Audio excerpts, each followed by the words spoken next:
नमस्कार देवियों, सज्जनों, सदप्रिय छात्रों, आप सबका हार्दिक स्वागत है शिक्षा पॉइंट पर। देशभक्ति का पाठ्यक्रम मुझे नहीं लगता कि देश के किसी भी राज्य में देशभक्ति का पाठ्यक्रम लागू है विद्यालयों में।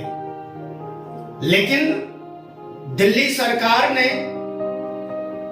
इस पाठ्यक्रम को अपने स्कूलों में लागू किया है।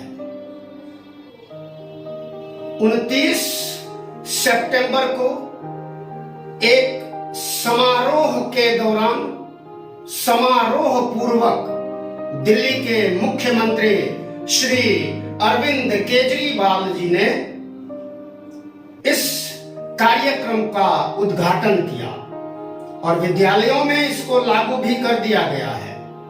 सप्ताह में 2 दिन इसके पीरियड लगेंगे, 9वीं से लेकर के 12वीं तक की कक्षाओं में। वो 2 दिन विद्यालय अपने हिसाब से तय करेंगे। देशभक्ति का जब हम नाम सुनते हैं, जब भी यह शब्द हम सुनते हैं, तो ऐसा आभास होता है कि देश की सीमाओं पर लड़ने वाले जो वीर सैनिक हैं वे देशभक्त हैं। देश के लिए जो मर मिटने वाले हमारे स्वतंत्रता सेनानी हुए वे देशभक्त हुए। जिन्होंने अपने प्राणों की आहुतियां दे दी देश की आजादी के लिए, ऐसे देशभक्त सेनानी गण, उनको नमन है। आज के माहौल में, परिवेश में देशभक्ति की आवश्यकता देश के अंदर अधिक है। जब भी जहां कहीं भी हम उपद्रव की सी स्थिति बनाते हैं, अस्वच्छता का वातावरण निर्मित करते हैं, तो हम देश से द्रोह कर रहे होते हैं। देशभक्ति क्या है? देशभक्ति जहां हम अपने देश की बुराई न सुने, अपनी सभ्यता संस्कृति इसकी जहां कहीं भी बुराई हो रही हो, हम उसका विरोध करें। आए दिन विद्यालयों में हमारे छात्रों में, कुछ छात्रों में तोड़ फोड़ करने की स्थितियां और मानसिकता उत्पन्न होती है और वे तोड़ फोड़ करते हैं। इसी तरह से आम जन भी कभी कभी भीड़ में शामिल होकर के सरकारी संपत्ति का नुकसान करते हैं। ये सब क्यों होता है? वो इसलिए होता है कि वो देशभक्ति की भावना से भावित नहीं है। वो देश की ही संपत्ति को नुकसान पहुंचाते हैं। क्लासरूम्स के अंदर पंखों को मोड़ देना, लाइटें तोड़ देना, खिड़कियों के दरवाजों के कांच तोड़ देना, पानी की टोटियां तोड़ देना, ये सब आम बात है। हम ये भूल जाते हैं कि ये हमारी संपत्ति है। हम पढ़ करके चले जाएंगे यहां से तो क्या, हमारे ही भाई बहन यहां पर पढ़ने के लिए आते रहेंगे। ये संपत्ति हमारी संपत्ति है। जो भी लोग तो ये सोचते हैं कि हमारा क्या, ये तो सरकारी है, तोड़ दो इसको, लूट लो इसको, चुरा दो इसको, खत्म कर दो इसको। ये देशभक्ति कदापि नहीं कहला सकती। ये देश द्रोह का कार्य है। जगह जगह गंदगियां फैलाना, अपने ही देश की बुराई अपने मुख से करना, ये नहीं हो रहा, वो नहीं हो रहा, फला गड़बड़ है, फला चीज गड़बड़ है, तो उसको ठीक करने की जिम्मेदारी किन लोगों पर है? जन जन की जिम्मेदारी होती है यह। जन जन का उत्तरदायित्व होता है कि वो कभी भी, कहीं भी, जहां कहीं भी वह है, घर में है, स्कूल में है, कामकाज में है, सार्वजनिक स्थलों पर है, जहां कहीं भी है, अपने आसपास में, अपने परिवेश में गंदगी न फैलाए, तोड़ फोड़ की स्थिति ना करे। तोड़ फोड़ करने वाले जो लोग हैं उनकी सूचना दें। आप कोई गड़बड़ी होते देखते हो और आप चुपचाप रह जाते हो, यह भी देशभक्ति नहीं है, यह देश के खिलाफ जाता है मामला। एक बार बहुत से ऐसे उदाहरण हैं, संपूर्ण दुनिया के अंदर सबसे अधिक देश प्रेमी लोग जापानी हैं। हाँ जी, जापानी। उनकी ईमानदारी, सत्यनिष्ठा, देश प्रेम प्रशंसनीय है, उदाहरण है। एक बार स्वामी राम तीर्थ जापान की यात्रा पर थे। किसी रेलवे स्टेशन पर खड़े थे, कहीं जाना था एक स्थान से दूसरे स्थान पर। फलाहार ही ले रहे थे उन दिनों। उनकी दृष्टि वहां प्लेटफॉर्म पर इधर उधर गई, फलों की खोज कर रहे थे। फल मिले भी तो उतने अच्छे नहीं थे, स्वच्छ और ताजे नहीं थे। तो अचानक से उनके मुख से निकला कि शायद जापान में अच्छे फल नहीं मिलते। फिर क्या था, एक युवक जो अपनी पत्नी को वहां रेलवे स्टेशन पर छोड़ने आया था, उसने यह बात सुनी, भागा हुआ बाहर गया और एक टोकरी ताजे फल भर कर लाया और स्वामी जी के सामने करते हुए कहा, लीजिए, आपको ताजे फलों की जरूरत थी। स्वामी जी ने सोचा ये कोई फल विक्रेता है।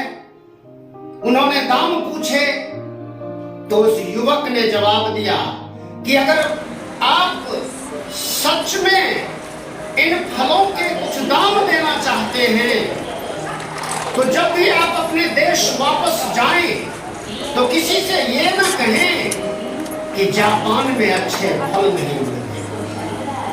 वाह, क्या बात है। एक व्यक्ति ने ऐसा उदाहरण प्रस्तुत किया जो अपने देश के बारे में इतनी सी बात बर्दाश्त नहीं कर सका। एक और उदाहरण जापान का ही है, जहां किसी देश का विद्यार्थी पढ़ने गया लाइब्रेरी में और जो पुस्तक वो पढ़ने के लिए बैठा, उस पुस्तक में कुछ दुर्लभ चित्र थे। उस विद्यार्थी ने उन चित्रों को काट लिया, फाड़ लिया। वहां लाइब्रेरियन ये चीज देख रहा था, उसको टोका गया और उस लाइब्रेरी के बाहर एक बोर्ड लगा दिया गया जिस पर लिखा था कि फला देश का कोई भी व्यक्ति, जिस किसी देश का वह तस्वीर चुराने वाला विद्यार्थी था, कि फला देश का कोई भी व्यक्ति इस लाइब्रेरी में प्रवेश नहीं कर सकता। एक व्यक्ति कोई ये सोचे कि मेरे सुधरने से क्या होता है, मेरे अच्छे बन जाने से क्या होगा, ऐसा नहीं है। जब आप बाहर होते हो तो आप अपने देश का, पूरे देश का प्रतिनिधित्व कर रहे होते हो। जब आप कोई बुरा कार्य करते हैं ना, तो पूरे देश को बुरा बना देते हैं। ये बहुत ही शर्मनाक स्थिति होती है। की घटना एक मुझे याद आ रही है। देशभक्ति की बात हो रही है तो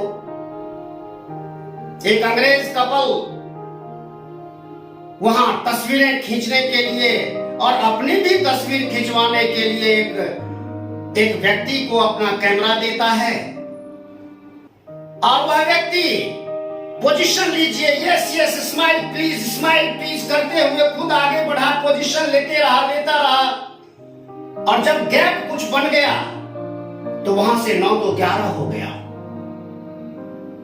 वेरी शेम, शर्म आनी चाहिए ऐसे लोगों को। एक लेखिका जापान की यात्रा पर थी तो कई बार उनका कैमरा, उनका बैग कहीं ना कहीं छूट गया और संयोग से बैग के अंदर उनका कार्ड था जिसमें एड्रेस लिखा हुआ था। तो जिस किसी को भी वह बैग मिला, कैमरा मिला, उसने सारे काम काज छोड़ करके लेखिका तक वह वस्तु जो उनसे संबंधित थी उनको पहुंचाने का कार्य किया। देश की शक्ति और सौंदर्य बोध जिसमें नहीं है, अगर हम यहां वहां कूड़ा करकट फैलाते हैं, फैला हुआ देखते हैं लेकिन साफ नहीं करते, सोचते हैं ये मेरा काम नहीं है, ये सरकार करवाएगी, तो यह भी देश के साथ द्रोह है। अगर आप अपने देश को कमजोर बताते हो यहां वहां जहां कहीं भी, तो आपको अपने देश की शक्ति का ज्ञान नहीं है, आप घोर अज्ञानी हो। तो देशभक्ति की भावना केवल सीमाओं पर लड़ने वाले लोग ही देशभक्त हैं और उन्हीं तक देशभक्ति सीमित है, ऐसा नहीं है। घर में, समाज में, अपने परिवेश में, अपने विद्यालयों में, विश्वविद्यालयों में, अपनी सड़कों पर, पार्कों में, सब जगह जहां कहीं भी आप हैं, स्वच्छता का ध्यान अगर आप नहीं रखते हैं, गंदगी फैलाने का कार्य करते हैं, पर्वतीय प्रदेशों पर जाते हैं, नदियों में कूड़ा करकट फेंकते हैं, झीलों में, तालाबों में ऐसा कार्य गंदगी फैलाते हैं, तो ये भी देशद्रोह है। आज आवश्यकता है जन जन को इन सभी बातों पर ध्यान देने की। भारत सरकार ने पिछले कई वर्षों से स्वच्छता अभियान चलाया हुआ है। क्या सरकार ही हर जगह जाकर के स्वच्छता का ध्यान रखने वाली है? नहीं, ये जन जन का उत्तरदायित्व है कि वह अपने देश को साफ सुथरा रखे, ताकि हमारे देश में पर्यटक लोग जो आते हैं वो अच्छी तस्वीरें लेकर के जाएं, पर्यटन को बढ़ावा मिले, देश की कभी बुराई न करें और न सुने। जहां कहीं भी हम हैं, आज विद्यार्थियों को यह समझने की बहुत आवश्यकता है। जो कोई विद्यार्थी ऐसा कार्य करता है, स्कूल की प्रॉपर्टी को अपनी प्रॉपर्टी न समझकर तोड़ फोड़ करता है, तो वह तो देशद्रोही है ही। उसको तोड़ फोड़ करते हुए देखने वाले, चुप रहने वाले विद्यार्थी भी उतने ही दोषी हैं। उसकी सूचना देनी चाहिए ताकि उचित कार्रवाई हो सके। ऐसे तोड़फोड़ की गतिविधियां करने वाले छात्रों को, लोगों को समझाया जा सके, सुधारा जा सके। तो ये आपसे अगर कहा जाए कि आप देशभक्तों के नाम सुनाओ तो 2 4 5 10, अरे भैया सैकड़ों देशभक्त स्वतंत्रता सेनानी हुए जिन्होंने अपने प्राणों की आहुतियां दे दी और देश में लोग उनका नाम तक नहीं जानते। कुछ लोगों के नाम जानते हैं, सुभाष चंद्र बोस, भगत सिंह, महात्मा गांधी आदि कुछ ही लोगों के 10-12 गिनती के नाम लोग जानते हैं। सैकड़ों की संख्या में ऐसे देशभक्त हुए। ऐसा नहीं है कि देशभक्त आज नहीं है, बहुत हैं, लेकिन इतनी बड़ी जनसंख्या में अगर 10-20% लोग देशभक्ति का कार्य करते हैं, समाज सेवा का कार्य करते हैं, तो यह बहुत छोटी सी संख्या है। जन जन को यह समझने की आवश्यकता है। इस आवश्यकता की पूर्ति के लिए दिल्ली सरकार ने यह पाठ्यक्रम विद्यालयों में लागू किया है, जहां देशभक्ति का ध्यान, देश का ध्यान, देश का ध्यान, अपने लिए ध्यान करना, अपने लिए चिंतन करना, अपनी रोजी रोटी के लिए चिंतन करना, अपने मनोरंजन के साधनों का चिंतन करना तो होता ही रहता है। कभी इन चीजों से ऊपर उठ करके देश का चिंतन करना, देश जहां का अन्न खाते हैं हम, जहां का जल पीते हैं हम, जहां की हवा में सांसें लेते हैं हम, वह देश, हमारा देश, देश के प्रति भक्ति बहुत आवश्यक है। ये भक्ति केवल बंदूक चला करके पाकिस्तान, चीन और ऐसे बॉर्डर पे जा करके ही नहीं हो सकती। ये देश के अंदर जो बैठे हुए लोग हैं, जो देश के खिलाफ गतिविधियां करते हुए संलग्न हैं गतिविधियों में, असामाजिक जो तत्व हैं, जो चोरी, डाका, लूट, हिंसा, बलात्कार, तमाम ऐसी गतिविधियों में लगे हुए हैं, तस्करियों में लगे हुए हैं, ड्रग्स की तस्करी करने में लगे हुए हैं और भ्रष्टाचार में जो लिप्त लोग हैं, वे देशद्रोही हैं। उनके अंदर देशभक्ति की भावना का कहीं नामो निशान नहीं है। अगर ऐसा होता तो इस तरह की गतिविधियां नहीं होती। आज आवश्यकता इस बात की है कि देश को स्वच्छ बनाएं, देश की तरक्की में अपना योगदान दें, देशभक्त बने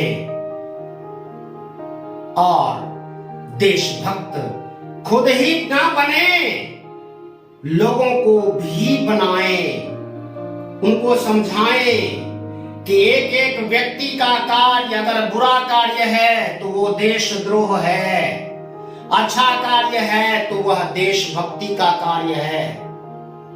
इस बात को, इस तथ्य को समझने और समझाने की आवश्यकता है। समझें, समझाएं और देश को आगे बढ़ाएं, दुनिया में इसका और ऊंचा स्थान बनाएं, नाम कमाएं।